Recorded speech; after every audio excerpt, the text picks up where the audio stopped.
Celebrities ಏನ್ test match ಗುರು, ನಿನ್ನೆ ಇತಿಹಾಸ ಕ್ರಿಯೇಟ್ ಮಾಡಿಬಿಟ್ಟು ವಿನ್ ಆಗಿರೋದು. 3 years ಬ್ಯಾಕು ಲಾರ್ಡ್ಸ್ ಅಲ್ಲಿ ಅಂಡರ್ ವಿರಾಟ್ ಕೊಹ್ಲಿ ಕ್ಯಾಪ್ಟನ್ಸಿಯಲ್ಲಿ ಸೇಮ್ ಏನಾಯ್ತೋ ಅದೇ ರಿಪೀಟ್ ಆಯ್ತು ಶುಭಮ್ ಗಿಲ್ ಅವ್ರ ಕ್ಯಾಪ್ಟನ್ಸಿಯಲ್ಲಿ. ಬಟ್ ಅಲ್ಲಿದ್ದ ಅಗ್ರೆಷನ್ಸು ಇಂಟೆಂಟೇ ಬೇರೆ, ಇಲ್ಲಿದ್ದಿದ್ದೇ ಬೇರೆ. ಆದ್ರೂ ಎರಡು ಟೀಮ್ಗೂ ಮೆಚ್ಚುಗೆ ಸಲ್ಲಿಸಲೇಬೇಕು.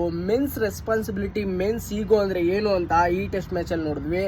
ಕೈ ಇಂಜುರಿ ಆಗಿದೆ, ಲಾಕ್ ಮಾಡ್ಕೊಂಡ್ಬಂದು ಇಂಗ್ಲೆಂಡ್ ಬ್ಯಾಟ್ಸ್ಮನ್ ಆಡಿದ್ರು. ನಮ್ಮ ಇಂಡಿಯಾದಲ್ಲಿ ರಿಷಬ್ ಪಂತ್ ಕಾಲು ಇಂಜುರಿ ಆಗಿದೆ, ಆದರೂ ಬಂದು ಆಡಿದ್ರು. ಸೊ ಆ ಪ್ಲೇಯರ್ಸ್ಗೆ ಕೊಡಲೇಬೇಕು ಹ್ಯಾಟ್ಸ್ ಆಫ್ ಟು. ಯಾಕೆಂದರೆ ಸ್ಪೋರ್ಟ್ಸಲ್ಲಿ ಅಷ್ಟೇ ನಾವು ಈ ಥರ ನೋಡೋಕ್ಕೆ ಸಾಧ್ಯ.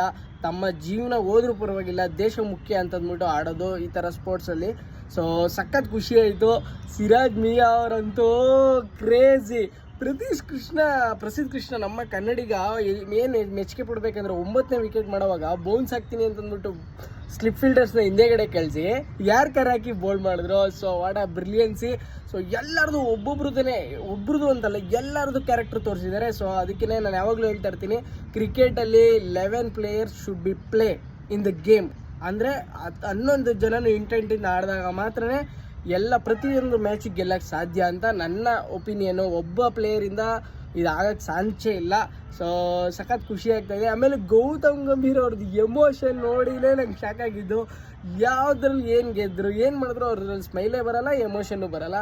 ಬಟ್ ಈ ಟೆಸ್ಟ್ ಮ್ಯಾಚ್ ಗೆದ್ದ ತಕ್ಷಣ ಏನು ಅಳು ಥರ ಹಗ್ ಮಾಡೋದೇನು, ಕೋಪ ತೋರಿಸೋದೇನೋ ಸಖತ್ ಕ್ರೇಜಿ. ಯಾರೆಲ್ಲ ಈ ಟೆಸ್ಟ್ ಮ್ಯಾಚ್ನ ಮಿಸ್ ಮಾಡ್ಕೊಂಡಿದ್ದಾರೆ ದಯವಿಟ್ಟು ಹೋಗಿ ಟೆಸ್ಟ್ ಮ್ಯಾಚ್ನ ನೋಡಿ ಹೈಲೈಟ್ಸಲ್ಲಿ.